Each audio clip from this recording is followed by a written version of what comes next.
Again position in CSS, position is a CSS property और इसके ज़रिए से आप किसी भी टैग की प्रॉपर्टी को यानी उसकी पोजीशन को चेंज कर रहे होते हैं। ये किस तरह से प्रैक्टिकली देखते हैं। तो लास्ट सेशन पे हमने मार्जिन को डिस्कस किया था, लिहाजा मैं इस प्रॉपर्टी को अब यहाँ से डिलीट कर देता हूँ और एक पी का टैग यहाँ पर मौजूद है और एक डेफ का है और एक प्री का है, बिल्कुल ऐसे ही रखते हैं। तो इस पी की अगर मैं बात करूँ, ठीक है, इस पी की कुछ प्रॉपर्टी में पहले असाइन करता हूँ समझने के लिए। तो सबसे पहले तो हम इसको कोई हाइट देते हैं 200 पिक्सल। इसी तरह मैं इसकी कोई विड्थ असाइन करता हूँ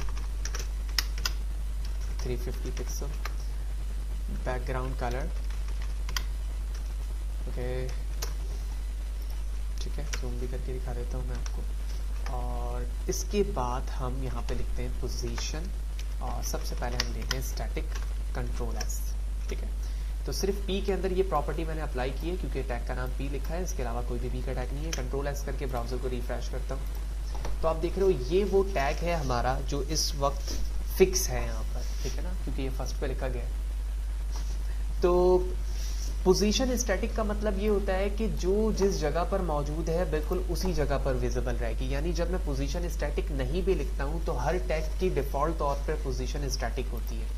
तो इस चीज़ के लिए मैं आपको ये चीज़ हटा के दिखाता हूँ। मैंने यहाँ से डिलीट किया, कंट्रोल एस किया, जूम आउट करता हूँ, वेब ब्राउज़र पर आता हूँ, पेज को रिफ्रेश करता हूँ, कुछ भी यहाँ पर चेंजेस नहीं हुई। यानी पहली बात तो ये हो गई कि जब हम कोई भी पोजीशन नहीं लिखते हैं तो उसकी पोजीशन स्टैटिक होती है। इसके बाद हम चलते हैं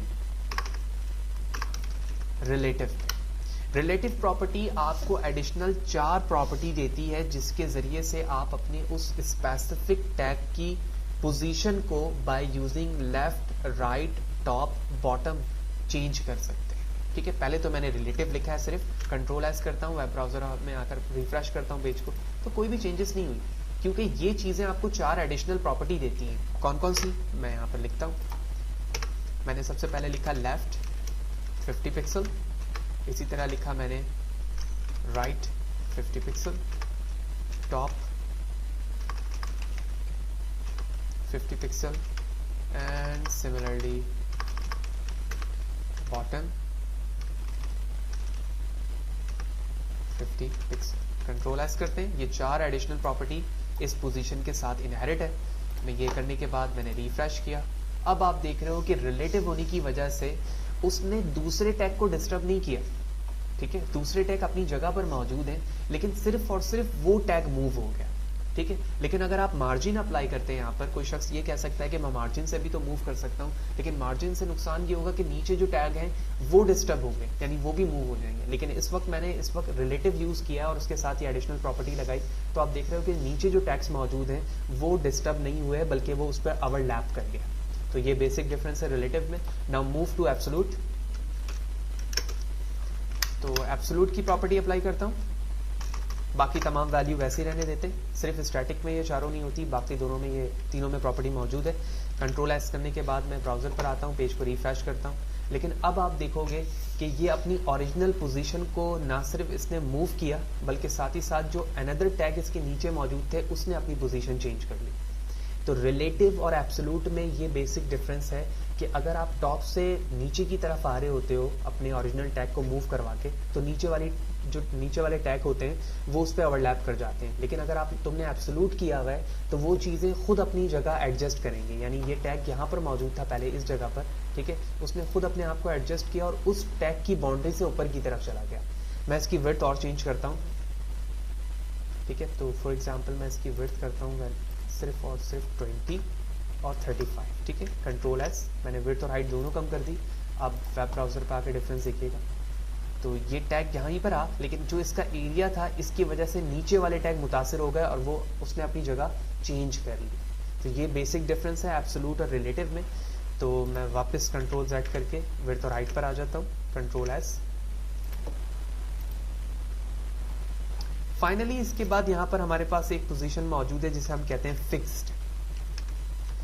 तो फिक्स से क्या फ़ायदा होता है, कंट्रोल एस करता हूँ मैं और इसके साथ ही साथ कुछ प्रॉपर्टी यहाँ पर हम कम कर लेते हैं। तो मैं टॉप से 5 पिक्सल ले लेता हूँ बस, और कुछ टैग मैं नीचे एडिशनल कॉपी पेस्ट करता हूँ, ठीक है। कुछ प्री के टैग ले लिए मैंने और लाइन ब्रेक करके स्क्रोलर ऐड करवा देता हूँ ताकि मुझे फिक्स की डेफिनेशन समझ में आ जाए। कॉपी पेस्ट पेस्ट जूम करके भी आपको दिखाते हैं, कुछ लाइनों का गैप आ जाए ताकि स्क्रॉल डाउन हो जाए। यहाँ पर कंट्रोल एस करता हूँ जूम आउट करके, पोजीशन फिक्स ली हुई है मैंने, पेज को रिफ्रेश करता हूँ यहाँ पर और आप देख रहे हो कि ये फिक्स की जगह पर डिफ़ॉल्ट तौर पर उसी जगह पर आ रहा है। लेफ्ट से सिर्फ और सिर्फ 5 पिक्सल का गैप होना चाहिए। और अब मैं यहाँ से स्क्रॉल डाउन करने लगा हूँ, आप देख रहे हो मैं स्क्रॉल डाउन कर रहा हूँ लेकिन वो चीज़ अपनी जगह से मूव नहीं हो रही है क्योंकि वो उस जगह पर क्या हो चुकी है, फिक्स हो चुकी है। तो ये फिक्स की डेफिनेशन है। उसके बाद हमारे पास एक पोजीशन होती है जिसे हम कहते हैं स्टिकी। स्टिकी में हम टॉप 0 पिक्सल से मैं रिप्रेजेंट करता हूं पहले, और ज़्यादातर इस लॉजिक को यानी इस स्टिकी को हम नेविगेशन पे इस्तेमाल करते हैं। इससे फ़ायदा क्या होता है, इससे फ़ायदा ये होता है कि पहले तो मैं इसी चीज़ में शो करके दिखाता हूँ आपको, फिर हम चेंज करेंगे। तो आप देख रहे हो पहले ये चीज़ यहाँ पर मौजूद है, इतना गैप है, ठीक है। इस जगह पर मैं जैसे स्क्रॉल डाउन करूँगा ये थोड़ा सा ऊपर जाएगा लेकिन जैसे इस जगह पर पहुँचेगा फिक्स हो जाएगा। आप डिफरेंस देख रहे हैं, ठीक है। लेकिन फिक्स में ऐसा नहीं था, फिक्स में जो चीज़ यहाँ मौजूद है आप स्क्रॉल डाउन भी करोगे तो वही चीज़ वैसी ही रहेगी। इस चीज़ को मज़ीद मीनिंगफुल चीज़ों में समझते हैं तो मैंने यहाँ पर लिखा है दिस इज़, इसकी विड्थ और हाइट अब मैं हटा देता हूँ, ठीक है, क्योंकि इसका काम नहीं है। और कॉपी पेस्ट पेस्ट पेस्ट, ठीक है। कुछ डिफ के टैग ऊपर भी बना देता हूँ ताकि गैप भी आ जाए ना, ताकि समझना और भी आसान हो जाए। तो मैंने यहाँ पर कुछ डमी टैग्स लिख दिया, ऐसी कॉपी करता हूँ इसे, पेस्ट करता हूँ, कंट्रोल एस, ठीक है। ये हमारा मेन पी है, बाकी डमी टैग्स हैं हर जगह। रिफ्रेश करता हूँ, ठीक है। तो ये 2 डमी है, इसको मैंने स्टिकी किया हुआ है। मैं स्क्रॉल डाउन करने लगा हूँ, आप देख रहे हो कि ये एरिया गैप के साथ था, जैसे मैंने स्क्रॉल डाउन किया ये इस जगह पहुँचते ही फिक्स हो जाएगा। और यही मेथड हम ज़्यादातर कहाँ पर इस्तेमाल कर रहे होते हैं, नेविगेशन बार में। तो होपफुली ये चीज़ें क्लियर होंगी कि पोजीशन क्या है, क्या डिफरेंसेस हैं, 4 या 5 एट्रीब्यूट जो हमने देखे उनमें क्या डिफरेंसेस हैं, लेफ़्ट राइट टॉप बॉटम, किस तरह से चीज़ों की टैग की पोजीशन चेंज कर रहा होता है और हम इसे किस लिए इस्तेमाल कर रहे होते हैं।